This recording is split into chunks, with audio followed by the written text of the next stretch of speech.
Seguimos aquí en Nativa Nos Conecta, esto es Pulso Informativo de Jesús María. Ahora estamos aquí en La Victoria, en la cuadra 6 de Prolongación Cangallo, y vamos a conversar nada menos que con el analista político Rudecindo Vega, amigo de este programa Pulso Informativo de Nativa Televisión, para hablar un poco del contexto o los nuevos contextos políticos que se ciernen en nuestro país a propósito de una crisis política que parece no tener fin.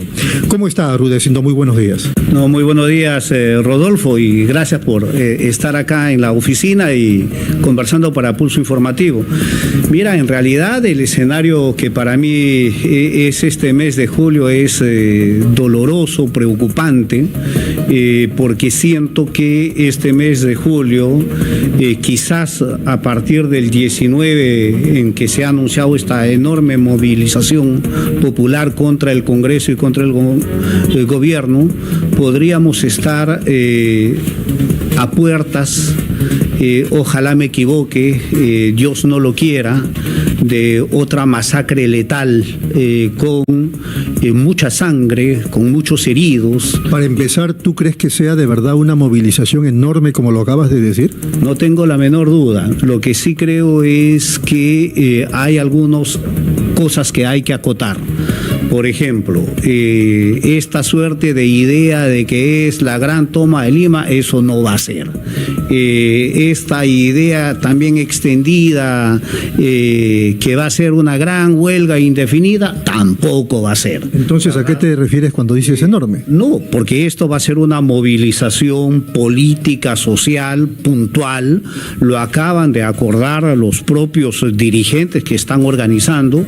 Ya no hablan de la toma de Lima, ya no hablan de una huelga indefinida, no hablan de la restitución de Pedro Castillo.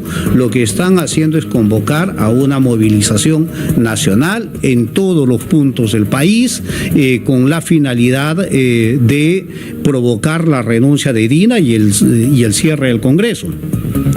Y obviamente eso tiene como consecuencia un adelanto de elecciones. O sea, vamos a decir, es una agenda bastante acotada, bastante precisada. Pero ¿por qué te digo yo que es mi gran temor de que podamos tener unas fiestas patrias sangrientas y que ruego equivocarme? ¿Por qué? Porque las dos posiciones están muy marcadas. Tenemos al Congreso absolutamente apertrechado en quedarse hasta el 2026 y a Dina Boluarte sintonizando con esa posición. Entonces tenemos al Congreso y a Dina apertrechados para quedarse hasta el 2026. Y tenemos a una movilización y a una ciudadanía pidiendo que se larguen, pidiendo que se vayan y que no lleguemos al 2026, sino que se vayan lo más antes posible. Esas dos posiciones están muy marcadas. Pero si tú además escuchas, Rodolfo, como creo que la ciudadanía ha escuchado, le escuchas a la presidenta, le escuchas al premier, le escuchas a los ministros, le escuchas a los jefes policiales, todos se están preparando para una guerra, todos se están preparando para un enfrentamiento terrible. Y entonces, y por otro lado, escuchas también a gente que, cómo no, en toda movilización hay gente infiltrada, hay gente que seguramente tiene polos puestos de tendencias radicales y no la del país. Y en esa posibilidad no tengo la menor duda que la movilización puede convertirse en un gran enfrentamiento, que es lo que uno pide que ojalá no ocurra.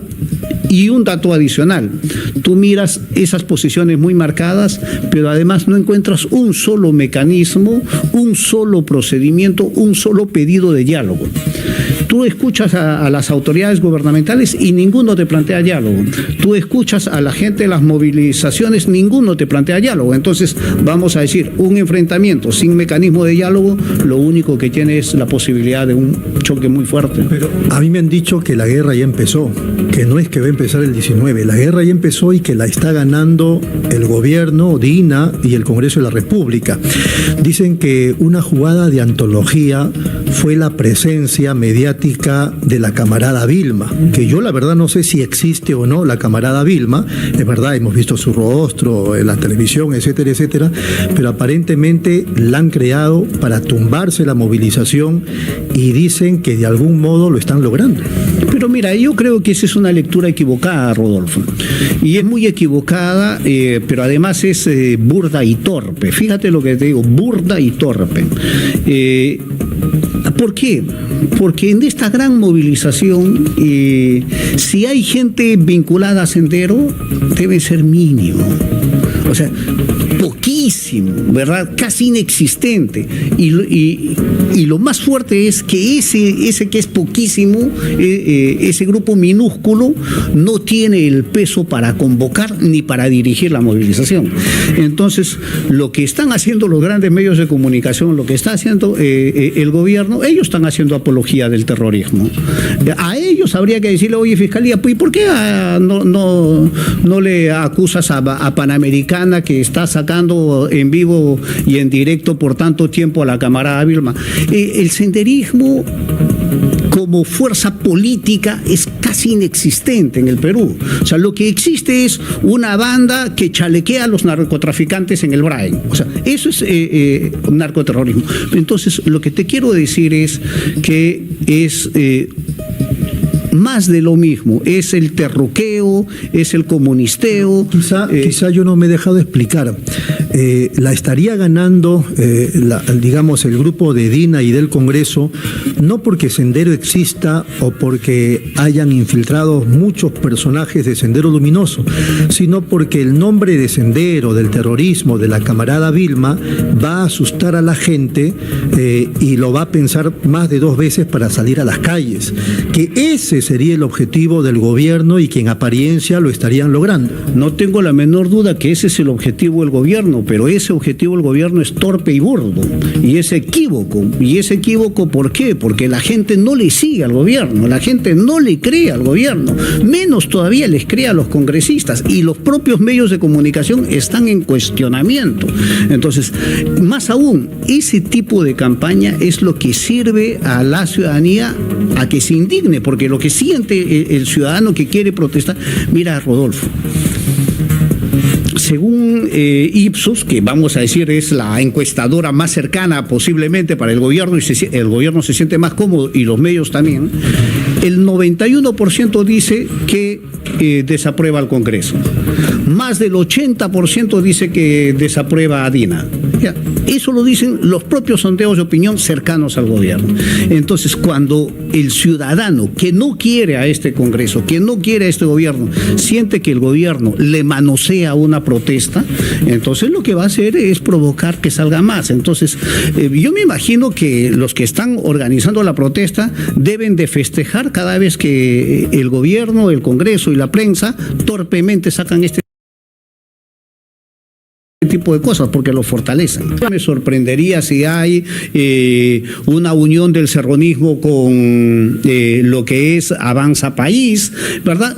No me sorprendería de que las izquierdas terminen abrazados con las derechas, las extremas izquierdas con las extremas derechas, y en realidad ese ruleteo es lo más impresentable. Bueno, entonces, todos ellos tienen un objetivo común, llegar al 2026. Llegar al 2026 y con Dina ahí. Entonces vamos a decir, mira, el objetivo de ellos es llegar al 2026. ¿Cómo llegan? ¿Con quiénes pactan para llegar?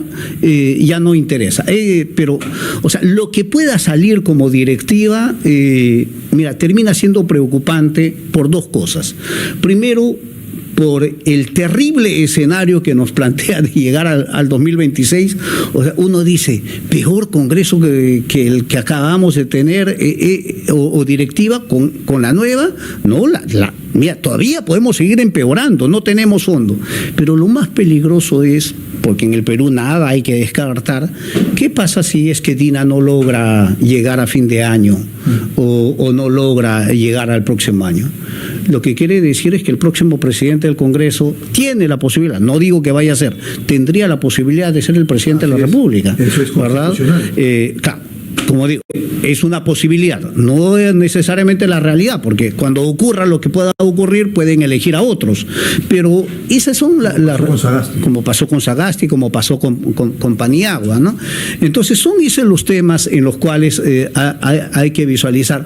Yo no tengo, o sea, para mí discutir ahora de la mesa directiva todavía son muchísimos días con anticipación.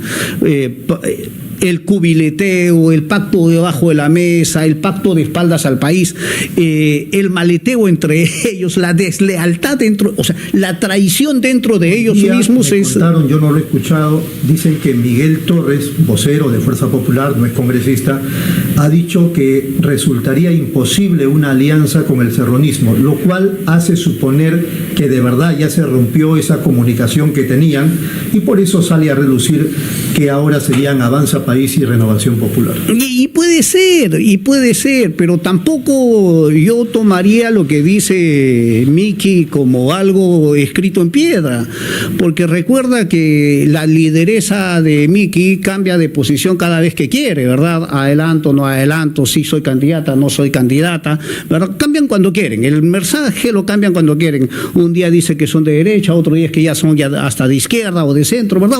Vamos a decir, están como el APRA, disparan a todo lado, ¿ya? O sea, ya no son solamente de 2 cañones, sino son una multiplicidad de cañones. Entonces, sí, eso puede ser, así que no me sorprendería que lo que dijeron antes sea verdad, que lo que acaba de decir Miki sea verdad, pero hay otras verdades más que vienen en los días sucesivos. Bueno, así que usted mencionó el APRA y al final de la entrevista vamos a tocar brevemente el tema del APRA porque hay alguna novedad. Pero siguiendo con este asunto, en apariencia, esta nueva alianza entre el serronismo con Renovación y con Avanza País sería para que Valdemar Cerrón asuma la jefatura del Congreso. ¿Es posible? ¿Usted lo cree? Y yo te digo, siempre es posible y lo más probable en el Perú es que siempre podemos estar para peor, porque en realidad una presidencia de Congreso en Valdemar Cerrón es para peor, no es para mejor, ¿verdad? Pero en esta tesis dicen que no es para que Cerrón asuma la presidencia de la República en caso caiga Dina, sino que la idea es mantenerse el Congreso y el gobierno hasta el 2026. Sí, y por eso te digo que es para peor, porque mira, con este gobierno de 6% de aprobación, de estar legislando para los intereses de ellos y la conveniencia propia de ellos y no para el país, o sea, lo último que hay para este Congreso, para estos congresistas, para el gobierno de Dina es el país. O sea, para ellos están primero, el país está a lo último. Entonces, todavía tenemos para seguir degradándonos, ¿no? Y esta discusión de la mesa directiva no es nada más que un espectáculo anticipado de degradación ciudadana que es terrible, ¿no? ¿Usted cree que el cubileteo o digamos el cómo quede la mesa directiva va a tener mucho que ver respecto de lo que pase el 19 o a partir del 19? Van a ir en paralelo, porque recuerda que las marchas son el 19 y posiblemente lo que la mesa directiva va a terminar siendo elegida después, ¿no? Creo que se están guardando para elegir después. Y sí, obviamente va a tener un impacto. Y ojalá que tenga impacto, pero ojalá que tenga un impacto para bien, ¿no? O sea, mi temor es que en esta discusión de la mesa directiva lo pateen para más adelante, cuando ya la movilización haya bajado, esté más calma, ellos se pongan de acuerdo y elijan a algún impresentable para dirigir el Congreso de la República. Pero como te digo, el objetivo de ellos es durar, y ahí coincido con esa lectura, durar hasta el 2026 y lamentablemente para ellos sobrevivir y destruyendo a la institucionalidad democrática del Perú, ¿no? Muy bien. Producción, ¿cuánto me queda? ¿Cuántos minutos tenemos, por favor, en promedio? Tenemos 4 minutos. Creo que son suficientes para hablar del APRA. Usted el otro día, en Pulso Informativo, relevaba la presencia del APRA en el ámbito político peruano, y sin duda tiene razón cuando habla de la importante labor organizativa que tiene el partido, y no de ahora, ¿no? De hace muchos años. Bueno, en ese contexto yo he escuchado a un analista esta mañana, amigo mío, en el sentido de que ante la ausencia de líderes que trasciendan de cara a unas elecciones adelantadas o en el 2026, la candidata presidencial, no se ría, sería Carla García, que ya está haciendo labor de campo. ¿Qué dice usted ante eso? Mira que yo creo que el APRA no merece que las candidaturas se hereden, que el APRA como partido histórico que es, lo que merece es a la gente que sigue siendo aprista de cabeza, de corazón, ¿verdad? Que ellos puedan expresarse. En la mesa democrática del Perú tienen que estar sentados todos, y los apristas sinceros, los apristas que siguen pensando correctamente con esa tendencia política deberían estar, y ellos libremente deberían de elegir a quien quieran. O sea, fíjate que yo siento que la reinscripción que ellos acaban de tener es un logro más de la gente de base, de la gente joven, de la gente entusiasta, de la gente militante, más pero que tengo entendido que aparecen en la palestra. Pero tengo entendido que esta inscripción la ha promovido y con éxito Jorge del Castillo, Mauricio Mulder, Velázquez Quesquén, salvo que esté equivocado. Bueno, si es que ellos lo han promovido, pues que entonces también participen ellos de la renovación y de la dirección del partido, pero no tratando pero en todo caso cada partido tiene derecho a equivocarse, ¿verdad? Y en todo caso, mira, va a ser una ventaja para los otros partidos y para los otros candidatos si la candidata es la hija de García. ¿Sí le parece? No tengo la menor duda, ¿no? Porque, mira, yo sé que en el Perú estamos acostumbrados a elegir... Claro, alguien podría decir si Pedro Castillo ha sido presidente. Pero Pedro Castillo ha sido un dirigente sindical que convocó y lideró la movilización más grande de maestros en los últimos años. Carla García, ¿qué ha hecho? Yo no lo conozco. Bueno, pero van a trabajar o están trabajando ya en las bases la importancia, dicen, de Alan García, sobre todo en su segundo gobierno. No, y por eso, y yo creo que, y está bien, si ellos quieren seguir ese camino, los que van a festejarse van a ser los rivales, ¿no? Porque... ¿Le parece suicida?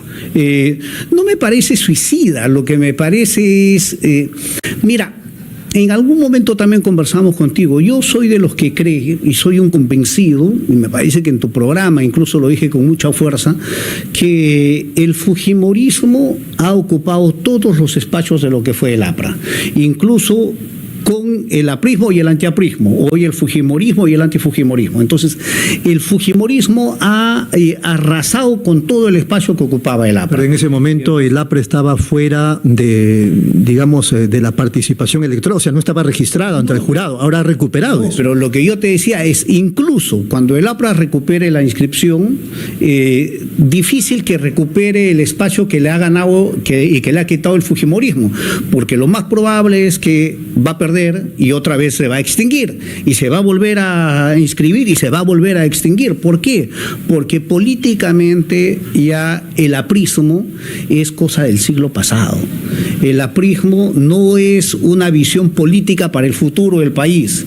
El aprismo no tiene perspectiva de horizonte ni de porvenir en el... Y además no ha deslindado con Alan García. Ni con la corrupción. Bueno, ¿no?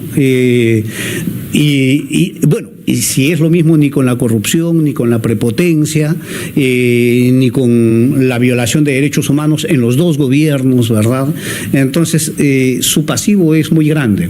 Dicen que el punto a favor de Carla García es que quien promueve su campaña o el cerebro de la campaña de Carla García es Hernán Garrido Leca. Bueno, yo lo que te voy a decir, el punto a favor de los candidatos rivales es que ella sea la candidata del APRA. Correcto. Rudecindo, una reflexión final sobre los dos temas que hemos conversado, las movilizaciones a partir del 19 y el tema de la mesa directiva del Parlamento.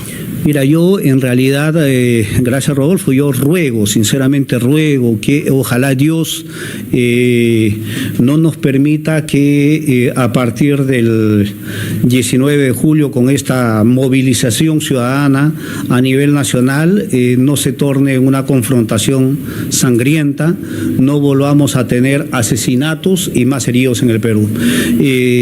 Tengo la esperanza de que en algún momento se puede recuperar espacios de diálogo que tanto necesitamos, que podamos recuperar algo de entereza y de preocupación por los peruanos y por la democracia en el Perú. Yo no quisiera que estas fiestas patrias sean una conmemoración de muertos o de asesinatos. Quisiera que sea una fiesta patrias de esperanza, de diálogo y de un mejor horizonte para el Perú. Y en el caso del Congreso, con mucho dolor, yo ahí puedo decir, sinceramente, no creo que ocurra nada bueno con ellos.